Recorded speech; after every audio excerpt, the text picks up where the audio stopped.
कर्म का बंधन अवश्य निर्मित होता है,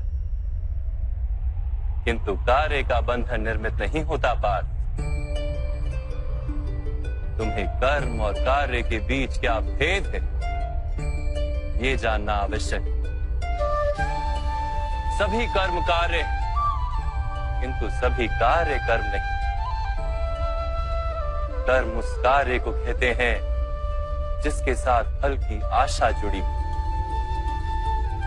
मनुष्य जब भी सुख की, संपत्ति, प्रशंसा की आशा रखकर कोई कार्य करता है तो वो उस कार्य के फल से बंध जाता है। जब किसी कर्म को फल की आशा से किया जाए तो उसे सकाम कर्म योग कहते हैं, और जब किसी कर्म को बिना किसी फल की आशा से किया जाए तो उसे निष्काम कर्म योग कहते हैं। इसी कारण से उसे बार बार जन्म लेना पड़ता है। वास्तव में मनुष्य को कोई कर्म नहीं बांधता, कर्म से जुड़ी आशाएं उसे बांधती। वास्तव में मनुष्य को कोई कर्म नहीं बांधता, उस कर्म से जुड़ी आशाएं उसे बांधती हैं। वो कैसे माधव?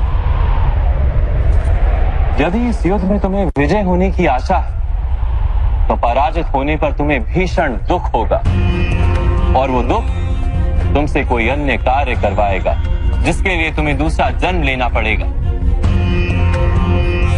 और यदि तुम विजयी हुए तो तुम्हारा अहंकार बढ़ेगा, और वो अहंकार तुम्हें विश्व विजय के लिए प्रेरित करेगा, तुमसे हत्याएं करवाएगा और उसका पाप तुम्हें बांधेगा।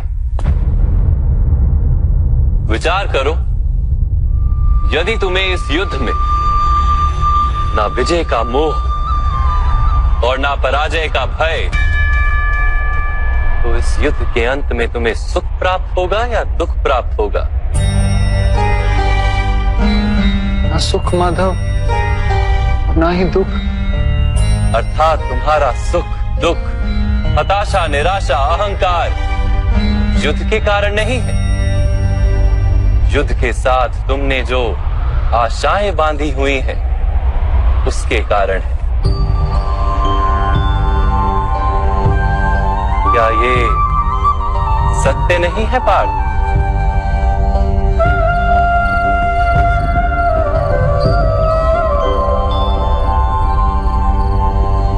सुख दुखे समे कृत्वा लाभा लाभो जया जयो ततो युद्धाय युज्यस्व नैवं पाप मवाप्स्यसि।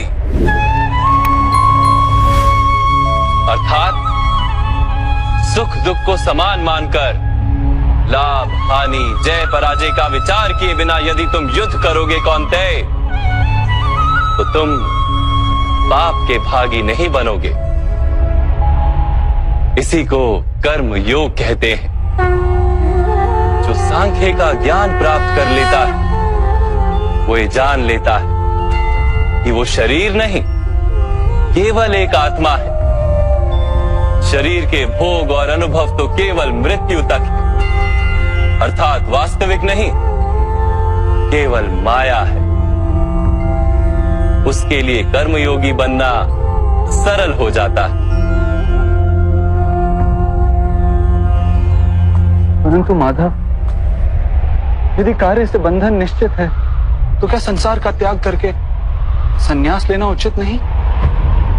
इसी विचार का परिणाम है कि आज ये युद्ध हो रहा है पार्थ।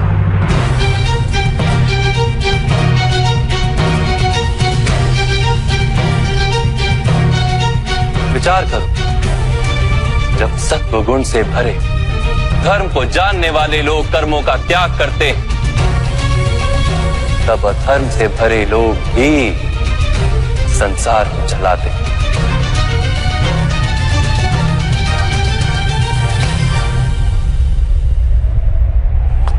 यदि महामहिम ने संसार का त्याग ना किया होता तो आज अधर्म इतना बढ़ता ही नहीं।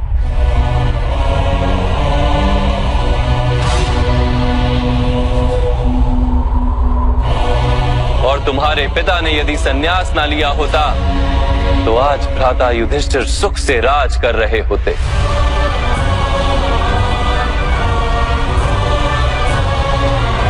और अपनी प्रजा को न्याय और धर्म का ज्ञान दे रहे होते। किंतु दुखदायक बात तो यह है पार्थ कि सत्व गुण से भरे मनुष्य ही संसार को लाभ दे सकते हैं, किंतु वो ही संन्यास का विचार करते हैं। जैसे जल तो भाप बनकर उड़ जाता है और कीचड़ कीचड़ वहीं पड़ा रहता है, वैसे सत्वगुणी सज्जन लोग तो संसार का त्याग कर देते और तमस से भरे अधर्मी लोग संसार में कार्य करते हैं। इसी कारण से संसार में पाप और अधर्म बढ़ता है।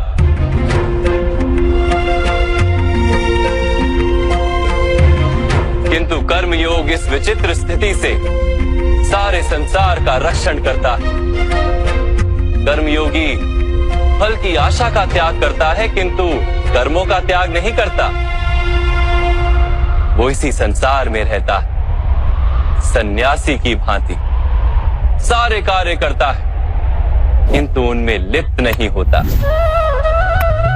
कर्मयोगी अपनी संतानों से, स्वजनों से, अपनी प्रजा से कोई अपेक्षा या आशा नहीं रखता। स्वयं उसे संन्यास का लाभ होता है, किंतु समाज को संसारी की भांति लाभ देता। मनुष्य अपनी संतानों के सुख के लिए श्रम करता है माधव। अपनी संतान से सुख की अपेक्षा कैसे न रखे? मनुष्य अपनी संतानों के लिए जो भी करता है वो व्यापार है या प्रेम पार? प्रेम माधव। तो फिर अपने कार्यों के प्रति फल की इच्छा क्यों पार? भविष्य का लाभ तो व्यापार में देखा जाता है, प्रेम में नहीं। जो मनुष्य अपनी संतानों का चरित्र निर्माण उचित रूप से करता है, संतानों को प्रेम और धर्म के संस्कार देता है, उसकी संतानें भी मनुष्य को प्रेम और सुरक्षा अवश्य देती। संतानों के कर्म, स्वजनों के व्यवहार उनके कर्म है पार, और जब उनके कर्मों पर हमारा कोई अधिकार नहीं होता तो उनसे आशाएं और अपेक्षाएं रखने का क्या प्रयोजन? यदि गहन विचार करोगे पार्थ तो शीघ्र ही ये जान लोगे कि जीवन में ऐसा कोई कार्य नहीं है जिसके साथ आशाएं और अपेक्षाएं जोड़ना अनिवार्य हो। जब सृष्टि ही परमात्मा है और मनुष्य स्वयं परमात्मा का अंश है, तो सारे कार्य परमात्मा ही करते हैं। मनुष्य स्वयं कुछ नहीं करता। यही कर्मयोग का मूल सिद्धांत है पार्थ।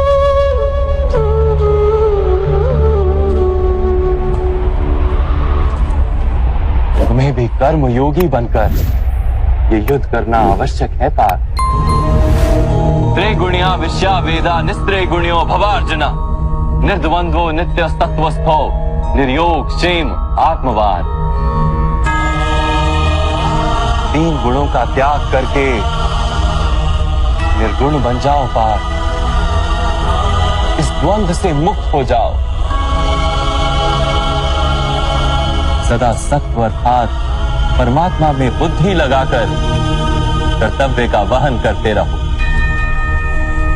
कुछ प्राप्त करने की इच्छा और कुछ प्राप्त किए हुए का रक्षण करने का विचार त्याग दो पार्थ, और अपनी आत्मा को स्वतंत्र कर।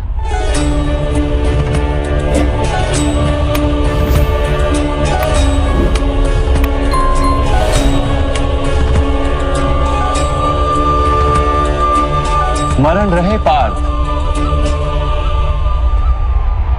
कर्मण्यवाधिकारस्ते मा फलेषु कदाचन मा कर्म फल हेतुर्भु मा ते संगोस्त्व कर्मणि। तुम्हारा अधिकार तो केवल कर्म करने का है, फल तो ईश्वर के हाथ में।